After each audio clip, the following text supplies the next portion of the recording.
இன்னைக்கு தமிழ்நாட்டில் கட்சி கொடி இல்லாத கிராமங்கள் இருக்கலாம், கட்டிங் போடாத கிராமங்கள் கிடையாது. நாங்கள் கோட்டைகள் கை வைத்தால் யாரும் கோட்டையில கொடியேற்ற முடியும். குடிக்கிறது தீங்கானதுன்னு சொல்வீங்க, நாட்டுக்கு வீடு கிடைக்க எல்லாம் அதை கடையை திறந்து வைக்கீங்க.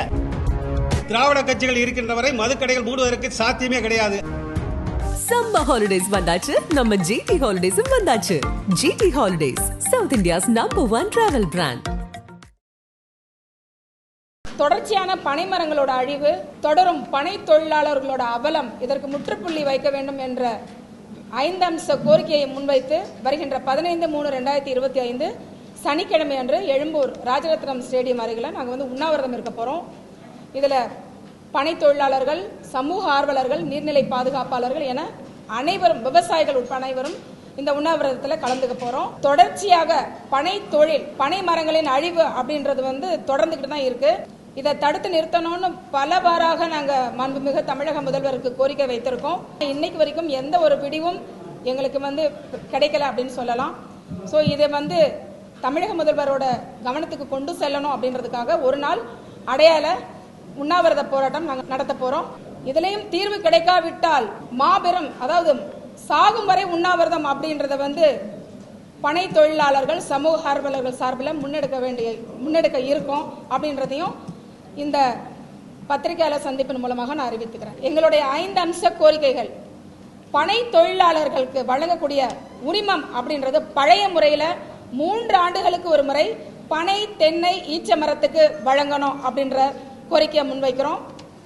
2வதாக, பனை தொழிலாளர்களுக்கு வழங்கப்படக்கூடிய இழப்பீட்டு தொகைன்றது மிக சொற்பமானதாக இருக்கு.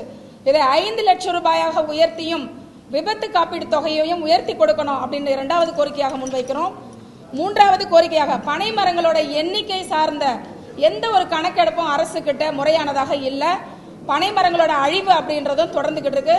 இதை தடுக்கும் வகையில் சட்டப்பூர்வமாக பனை மரங்களோட அழிவை தடுக்க அரசு சட்டத்துக்கு வழிவகுக்கணும் அப்படின்ற கோரிக்கை முன்வைக்கிறோம். அடுத்தது பார்த்தீங்கன்னா, நம்ம மாநில மரம் பனை மரம் அப்படின்றது பேச்சளவில் மட்டும்தாங்க இன்னைக்கு வரைக்கும் இருந்துட்டு இருக்கு. இதை அரசு மாநில மர சின்னமாக முன்னெடுக்கணும் அப்படின்றத பல கோரிக்கைகள் மூலமாக நாங்கள் தமிழக அரசுக்கு முன்வைத்திருக்கோம். இன்னைக்கு வரைக்கும் பேப்பரை தவிர மாநில மரம் அப்படின்ற எந்த ஒரு அடையாளத்தையும் அரசு முன்னெடுக்கலை.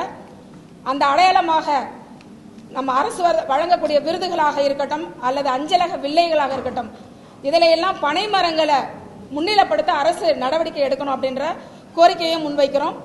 இறுதியாக, அண்டை மாநிலங்களில், அதாவது இந்தியாவோட அண்டை மாநிலங்களில் எல்லாமே அருமையாக பொதுமக்களால் அருந்தப்படக்கூடிய கள்ளுத்தடை அப்படின்றது தமிழ்நாட்டில் தொடர்ந்துகிட்டு இருக்கு. இதற்கான சரியான விளக்கத்தை அரசு தரப்பில் இன்று வரைக்கும் கொடுக்கப்படலை அப்படின்னு சொல்லலாம். எந்த ஒரு ஆய்வுபூர்வமான அறிக்கையையும் தமிழக அரசு அளிக்காத நிலையில தமிழகத்தில் மட்டும் ஏன் இந்த கள்ளுத்தடை தொடருது? எங்க பார்த்தாலும் வெட்டப்படும் பனைமரங்கள், பனைமரங்களிலிருந்து பாலைகளை வெட்ட வேண்டும் என்று நிர்பந்திக்கப்படும் பனை தொழிலாளர்கள், பனை மரத்தோட பானைகள் உடைக்கப்படுது. பனையில இங்க இருந்து நம்ம மேல பார்த்தோமே, ஆனா அந்த மரத்துக்குள்ள பதனி இருக்கா, கல் இருக்கான்னு எதுவுமே தெரியாம பார்த்த வாக்குல எப்படி பனை மரங்கள்ல இருக்க பானைகள் உடைக்கப்படுது. ஒவ்வொரு பனை தொழிலாளர்களும் ஒரு 5 மரம் 10 மரம் என்றாலும் அவர்கள் பெருந்தொகை செலவு செய்தால்தான் அந்த மரத்துல அவங்க அந்த பானையை கட்ட முடியும். மரத்திலிருந்து வடிகிறது கல்லு தான், பணம் பால் தான் வழியுது. அதை தான் நம்ம பதனியா மாத்திரம், சுண்ணாம்பு தடவி மாத்திரம், இல்லைன்னா நேரடியா வழியக்கூடியது கல்லு தான். இந்த பனை தொழிலாளர்கள் நிம்மதியாக தொழில் செய்யவில்லை என்றால் பணம் கருப்பட்டிக்கு வழி ஏது? பனை வாரியம் செயல்படுவது ஏது? இப்ப பனை மரங்களோட அழிவும் தடுக்கப்படாது, பனை தொழிலாளர்களோட வாழ்வாதாரமும் உயர்த்தப்படாது. அப்படின்னும் பொழுது எதிர்காலத்தில் பனை என்றது கற்பனையாக போகக்கூடும். அதனால இந்த 5 அம்ச கோரிக்கைகளை மாண்புமிகு முதல்வருக்கு இதை அவர்களுக்கு தெரிவித்து இந்த கவன ஈர்ப்பு உண்ணாவிரத போராட்டம் நடைபெற இருக்கு. இன்னைக்கு ஈடி ரைடு எங்கே போய்கிட்டு இருக்கு? இன்னைக்கு தமிழ்நாட்டில் கட்சி கொடி இல்லாத கிராமங்கள் இருக்கலாம், கட்டிங் போடாத கிராமங்கள் கிடையாது. நாங்கள் கோட்டைகள் கை வைத்தால் யாரும் கோட்டையில் கொடியேற்ற முடியும். அம்மா பனை தொழிலுக்காக வந்திருக்கிறாங்கன்னா அந்த தென்னங்கல்ல பணங்களை குடிக்கிறது யார் வேணும்? நாங்கள் தான் வேணும். தமிழ்நாடு மது குடிப்போர், டாஸ்மாக் மது பிரியர்களில் இன்னைக்கு அரசாங்கம் நிர்ணயித்த நேரம் மதியம் 12 மணிலேருந்து இரவு 10 மணிக்கு மேலே தென்னங்கல் பணங்களை தடை ஏன் பண்ணியிருக்கிறாங்க? அது ஒவ்வொரு மரமும் தனி ஃபேக்ட்ரி, அதனால தான் நாங்கள் தடை பண்ணியிருக்கோம். அதனால செத்து போவாங்க, அதில் கலப்படம் கலந்து செத்து போவாங்க அப்படிங்கிறதுக்காக தான் டாஸ்மார்க்கை திறந்தேன். இன்னைக்கு டாஸ்மார்க் 12 மணிலேருந்து 10 மணிக்கு மேலே இரவு எல்லாம் பகலில் தனி பார்கள், மணமகிழ் மன்றங்கள், பார்கள் இருக்க அதெல்லாம் உனக்கு தனி ஃபேக்டரி மாதிரி தெரியலையா? அதில் கள்ளச்சாராயம் நீ சொல்றானே 60% மதுபான ஆலைகளிலிருந்து எக்ஸைஸ் டியூட்டி அந்த அரசாங்கத்துக்கு முறையான வரி வருது, 40% கள்ளத்தனமா போகுதுன்னு இன்னைக்கு இடி ரைடில் அந்த பிரச்சனைகள் இப்போ ஓடிக்கிட்டு இருக்கு. அப்போ அதுல சாவு இந்த திருட்டுத்தனமான சாவுகள் நடைபெறுகின்ற பொழுது இன்னைக்கு மயிலாடுதுறையில் 2 மாணவர்கள் படுகொலை செய்யப்பட்டிருக்கிறாங்க கள்ளச்சாராயம் அந்த வித்ததற்காக. கள்ளக்குறிச்சியில 102 சாவு நடந்திருக்கு. இதெல்லாம் இருக்கின்ற பொழுது இந்த தென்னங்கல் பணங்கள் இந்த விவசாயிகளை பாதுகாக்கக்கூடிய பனை தொழிலாளர்களை பாதுகாக்கக்கூடிய அந்த தென்னங்கல் பணங்களை டாஸ்மார்க் மதுப்பிரியர்கள் குடிக்க வேண்டும். இவர்கள் இந்த பனை தென்னங்களுடைய விவசாயிகள் பூர்வீக தமிழர்களுடைய பாரம்பரிய பானத்தை காக்க வேண்டும். தமிழ்நாடு மதுகுடிப்போர் விழிப்புணர்வு சங்கம் பக்கபலமாக வந்து நிற்கின்றோம். அந்த கேள்வியை விதவைகள் அதிகமான மாநிலம்னு ஒரு அம்மா சொன்னாங்கல்ல, அந்த கேள்வி போய் கேட்டீங்களா? இன்னைக்கு அவங்க ஆட்சிக்கு வந்ததுக்கு அப்புறம் அந்த விதவைகள் இன்னைக்கு நல்ல சேலை கட்டிட்டு புதுசா தாலி கட்டிட்டு போயிட்டாங்களா? ஏமா இந்திய அரசியலமைப்பு சட்டம் 40 என்ன சொல்லுது? அங்க முதலமைச்சர் கையெழுத்து போட வரவங்க உணவு, இருப்பிடம், சுகாதாரம் இந்த 3க்கு உத்தரவாதம் தரக்கூடிய ஒரு மாநில அரசுடைய மத்திய அரசுடைய பொறுப்பேற்கிறதுடைய கடமை. நாங்கள் ஆட்சிக்கு வந்தால் நாங்கள் கடையை திறப்போம்.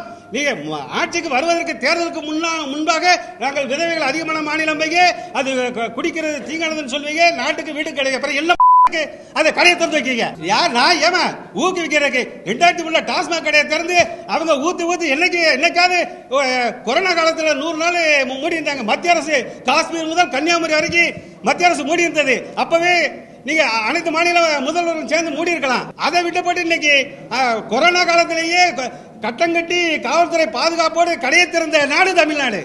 நீங்க அப்படி இருக்கிற சூழ்நிலையில அவங்க அரசாங்க கொள்கை முடிவு எடுத்திருக்கிறாங்க. இன்னைக்கு பாட்டாளி மக்கள் கட்சி ஐயா ராமதாஸ் கதறிக்கிட்டு இருக்கிறாரு, உங்களுக்கு நாம் தமிழர் சீமான் கதறிக்கிட்டு இருக்கிறாரு, மதக்கடைகள் வேண்டாம் நாங்கள் ஆட்சிக்கு வந்தாலும் தைரியமா சொல்றாங்க. நீங்க அதெல்லாம் கேட்க மாட்டீங்க. இவங்க கடையை திறந்து வச்சுக்கிறேன், அவன் நாங்கள் ஆட்சிக்கு வந்தா கடை மூடன்னு சொல்லிட்டு வந்து திரும்ப கடையை நடத்துறாங்க, பார் நடத்துறாங்க. அவர்களை வந்து இந்த மக்கள் என்று விழிப்புணர்வோடு அகற்றுகின்றார்களோ அன்னைக்கு தான் தீர்வு, நீங்க கேட்கிற கேள்விக்கு தீர்வு கிடைக்கும். அதனால அந்த தேர்தலுக்கு முன்பாக நாட்டு மக்களை பற்றி அக்கறையோடு புலம்புவது வந்த பின்பாக அப்படியே நாங்கள் சொன்னோம் அப்படிங்கிறது நாங்கள் எல்லாமே அதெல்லாம் தெளிவாகிட்டு தான். தமிழ்நாடு பகுத்தறிவு தந்தை பெரியார் வாழ்ந்த பூமி, பக்தியிலே பகுத்தறிவு ஊட்டியவர் தந்தை பெரியார், பாட்டிலே பகுத்தறிவு ஊட்டுகின்றவர் தமிழ்நாடு மதுகுடிப்போர் விழிப்புணர்வு சங்கம் செல்லப்பாண்டியன். அதனால நீங்க அந்த இந்த வேலையெல்லாம் இந்த வருகின்ற 2026 தேர்தலில் நடக்காது. தமிழ்நாட்டில் திராவிட கட்சிகள் இருக்கின்ற வரை மதுக்கடைகள் மூடுவதற்கு சாத்தியமே கிடையாது. அதுவரை மதுவினால் பாதிக்கப்பட்ட விதவைகளான பெண்கள், அனதையாக்கப்பட்ட குழந்தைகள், ஆதரவற்ற பிறகு ஏங்க நான் தண்ணி அடிக்கப்பட்ட என் கொண்டாட்டி எங்க ஆத்தா அப்பையும் போய் குடிச்சிட்டான்னு சொன்னாங்களா? அவங்க என்ன பாவம் செஞ்சாங்க? நாங்கள் தவறிவிட்டால் அந்த விதவைகளான பெண்களுக்கு என்னுடைய பொண்டாட்டிக்கு அரசு வேலை முன்னுரிமை தரணும், என்னுடைய குழந்தைக்கு படிப்பறிவு முழுசும் நீ ஏற்றுக்கிடணும், எங்க அப்பாவுக்கு வந்து மாசம் 5000 ரூபாய் பென்ஷன் தரணும், எங்களுக்கு தனியாக குடிபோதை மறுவாழ்வு மையங்கள் திறக்கணும். இதெல்லாம் முடியலன்னா மூடிட்டு போன்னு சொல்றாங்க. இதுதான் விஷயம்.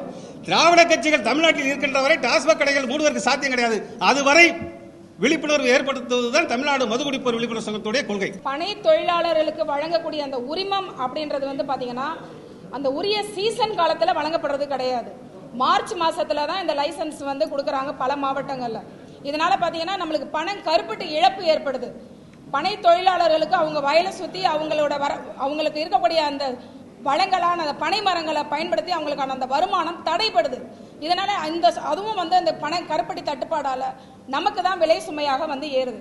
ஸோ அந்த உரிமம் வழங்குவதை கூட முறைப்படுத்தாமல் அதிலையும் காலம் தாழ்த்திக்கிட்டு இருக்காங்க. அதனால தான் பழைய ஆண்டு முறையில் 3 ஆண்டுகளுக்கு ஒரு முறை அந்த உரிமம் வழங்கணும், 3 மரத்துக்கும் வழங்கணும் அப்படின்னு சொல்றோம். 4 மாதம் 5 மாதம் பனை தொழில் முடிஞ்சாலும் மீத காலத்தில் அவங்க அந்த தென்னை மரம் இதெல்லாம் ஏறி அவங்களுக்கு அது ஒரு வருமானத்துக்குரியதாக அவங்க மாற்றிக்கொள்ள முடியும்.